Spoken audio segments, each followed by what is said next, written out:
ସନାତନ ଧର୍ମର ମହାକାବ୍ୟ ରାମାୟଣ କ'ଣ କାଳ୍ପନିକ ଅଟେ ନା ସତ୍ୟ ଅଟେ? କ'ଣ ରାମାୟଣ ଭଳି ମହାକାବ୍ୟ ସତରେ ଇତିହାସରେ ରହିଥିଲା ନା ଏହା କେବଳ ମାତ୍ର ଏକ କାହାଣୀ ଅଟେ? ଆସନ୍ତୁ ଆଜି ଏହି ରହସ୍ୟ ଉପରୁ ପରଦା ଉଠାଇବା। ନମସ୍କାର ଦର୍ଶକ ବନ୍ଧୁ, ଆଜିର ଏହି ଭିଡ଼ିଓକୁ ଆପଣ ସମସ୍ତଙ୍କୁ ସ୍ୱାଗତ କରୁଛି। ମୁଁ ଆନି ଶତପଥୀ। ଦର୍ଶକ ବନ୍ଧୁ, ରାମାୟଣ ସମ୍ପର୍କିତ ଏହି ରହସ୍ୟମୟ ତଥା ରୋଚକପୂର୍ଣ୍ଣ କଥା ଜାଣିବା ପୂର୍ବରୁ ଆପଣ ସମସ୍ତଙ୍କୁ ଅନୁରୋଧ କରୁଛି, ଯଦି ଆପଣମାନେ ଏ ପର୍ଯ୍ୟନ୍ତ ଆମର ଚ୍ୟାନେଲକୁ ସବସ୍କ୍ରାଇବ୍ କରିନାହାନ୍ତି ତାହେଲେ ନିଶ୍ଚିତ ଭାବରେ ସବସ୍କ୍ରାଇବ୍ କରନ୍ତୁ, ନୋଟିଫିକେସନ୍ ପାଇଁ ଅଲ୍ ବଟନ୍କୁ ହିଟ୍ କରନ୍ତୁ। ଏହା ସହିତ କମେଣ୍ଟ ସେକ୍ସନରେ ଜୟ ଶ୍ରୀରାମ ନିଶ୍ଚୟ ଲେଖନ୍ତୁ। ଦର୍ଶକ ବନ୍ଧୁ, ଧରି ନିଅନ୍ତୁ ଆପଣଙ୍କୁ କିଏ କହିଲା କି 5000 ବର୍ଷ ପୂର୍ବରୁ ପରମାଣୁ ବମ୍ର ଆବିଷ୍କାର ହୋଇସାରିଥିଲା, ତ ଏହାକୁ ସ୍ୱୀକାର କରିବା ଆପଣମାନଙ୍କ ପାଇଁ ନିଶ୍ଚିତ ଭାବରେ ଟିକେ ମୁସ୍କିଲ ରହିବ। କାରଣ ସାରା ଦୁନିଆ ଭଲ ଭାବରେ ଜାଣେ ଯେ ପରମାଣୁ ବମ୍ର ଆବିଷ୍କାର ସର୍ବପ୍ରଥମେ 1938 ମସିହାରେ ଜର୍ମାନୀ କରିଥିଲା। ତେଣୁ ଆପଣଙ୍କୁ ଏକଥା ନିଶ୍ଚିତ ଭାବରେ ମିଛ ଲାଗିବ। ଠିକ୍ ଏହିଭଳି ଭାବରେ ସନାତନ ଧର୍ମରେ ମଧ୍ୟ ଏଭଳି ଅନେକ କିଛି ଅବିଶ୍ୱସନୀୟ କାହାଣୀମାନ କଥାମାନ ରହିଛି, ଯାହାକୁ ଆଜିର ପିଢ଼ି, ଯେଉଁମାନଙ୍କୁ ଆମେ ଜେନ୍ଜି ବୋଲି କହୁଛୁ, ସେମାନେ ବିଶ୍ୱାସ କରିବା ଆଦୌ ସମ୍ଭବ ନୁହଁ।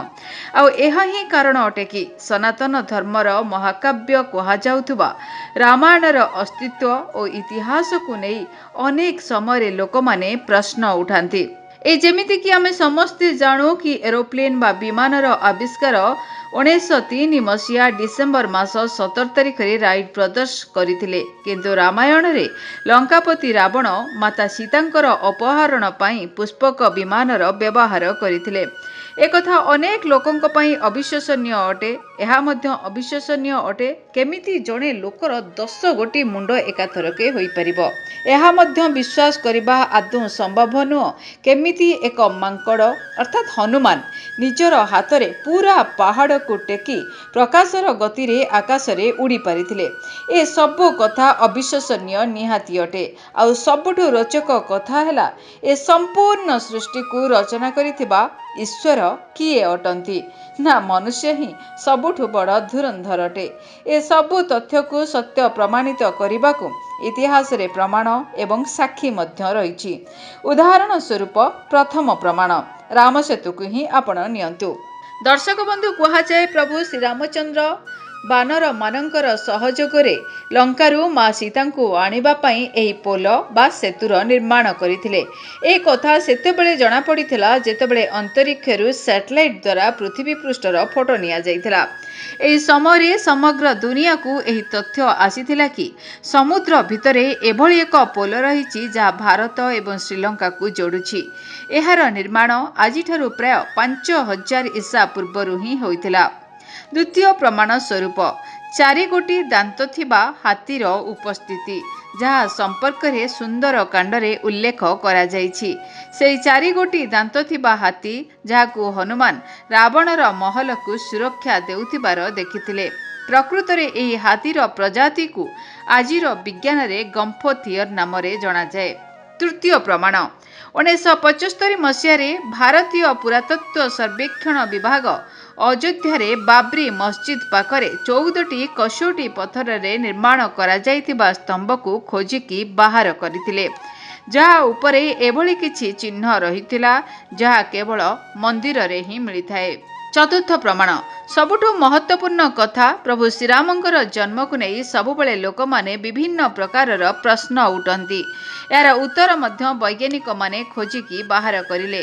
ରାମାୟଣ ଅନୁସାରେ ପ୍ରଭୁ ଶ୍ରୀରାମଙ୍କର ଜନ୍ମ ଚୈତ୍ର ମାସର ଶୁକ୍ଳ ପକ୍ଷ ନବମୀ ତିଥିରେ ହୋଇଥିଲା, ଯାହାକୁ ସନାତନ ଧର୍ମରେ ରାମ ନବମୀ କୁହାଯାଏ।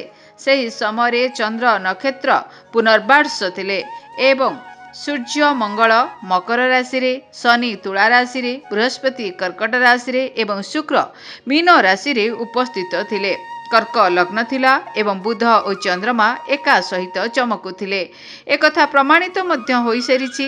ପ୍ଲାନେଟୋରିୟମ ସଫ୍ଟୱେର ଅନୁସାରେ ଭଗବାନ ରାମଙ୍କର ଜନ୍ମ ଆଜିଠାରୁ 7130 ଈସା ପୂର୍ବ ବର୍ଷରୁ ହୋଇଥିଲା। ସେହି ସମୟରେ 12:25 ହୋଇଥିଲା। ଆକାଶର ଦୃଶ୍ୟ ଠିକ୍ ସେହିଭଳି ଥିଲା ଯେଉଁଭଳି ଭାବରେ ବାଲ୍ମୀକି ରାମାୟଣରେ ବର୍ଣ୍ଣନା କରାଯାଇଛି, ଯାହା ରାମାୟଣର ଇତିହାସକୁ ଦୃଢ଼ ଭାବରେ ପ୍ରମାଣିତ କରିଥାଏ।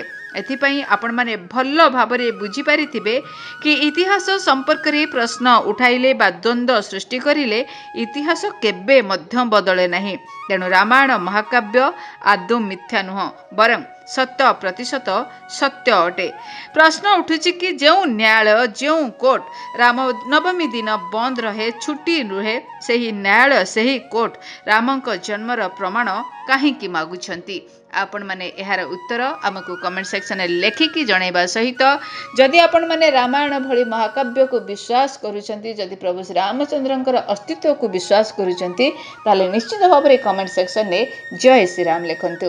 ଭିଡ଼ିଓକୁ ବହୁ ମାତ୍ରାରେ ଲାଇକ୍ କରନ୍ତୁ, ଅନ୍ୟମାନଙ୍କ ସହିତ ସେୟାର କରନ୍ତୁ। ଧନ୍ୟବାଦ, ନମସ୍କାର।